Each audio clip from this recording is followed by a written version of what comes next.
नागपुरात थोडक्यात 40 विद्यार्थी बचावलेले आहेत। तर रेल्वे रूळ क्रॉसिंग करताना ही स्कूल बस तिथे अडकली होती। मात्र समोरून येणारी ट्रेन आणि रुळांवर ही स्कूल बस अडकली। नागरिकांसह मोटरमनच्या समय सूचकतेने ही मोठी दुर्घटना टळली आहे। अतिशय भयंकर अशी ही घटना इथे घडली असती, मात्र मोटरमनच्या समय सूचकतेमुळे मोठा अपघात या ठिकाणी टळलेला आहे। हे विद्यार्थी आणि तो चालक बचावलेला आहे। या संदर्भात आपण अधिक माहिती जाणून घेऊयात आमचे प्रतिनिधी पराग ढोबळे यांच्याकडून। पराग, काय नेमकं घडलंय, काय सांगाल?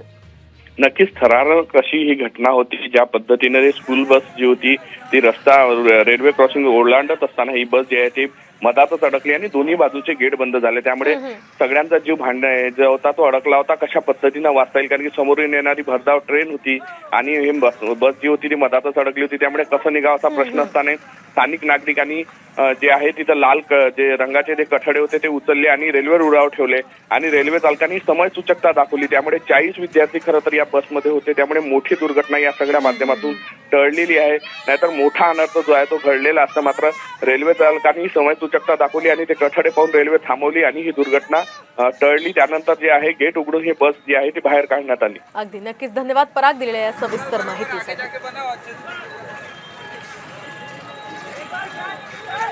येऊ दे वाघमारे भाऊ।